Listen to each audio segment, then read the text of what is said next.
கர்த்தர் உன்னை தினமும் தேடுகிறார் என்ற தலைப்பில் நாம் அதிகமாக தியானித்து வருகிறோம். இன்று கர்த்தருடைய வார்த்தையை தியானிப்போம். கர்த்தருடைய ஆலோசனை நித்திய காலமாகவும் அவருடைய இருதயத்தின் நினைவுகள் தலைமுறை தலைமுறையாகவும் நிற்கும். நம்முடைய கர்த்தர் ஆலோசனை தருகிறவர். நித்திய காலமாகவும் சொல்லுகிறார். நித்திய காலம் ஆலோசனை என்பது தேவனுடைய வார்த்தையிலிருந்து வருகிறது. அவருடைய இருதயத்தின் நினைவுகள் தலைமுறை தலைமுறையாக இருக்கும்.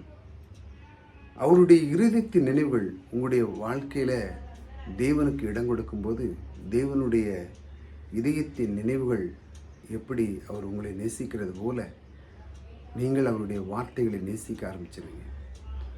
அது ஒரு நாளும் மறக்காமல் தலைமுறை தலைமுறையாக உங்கள் இதயத்தில் அது பதிந்துவிடும்.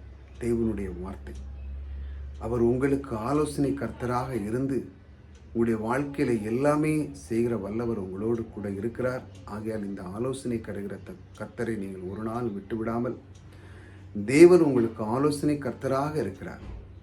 ஆலோசனை கர்த்தர் உங்களோடு கூட இருக்கிறார். கர்த்தர் உங்களை ஆசீர்வதித்திருக்கிறார்.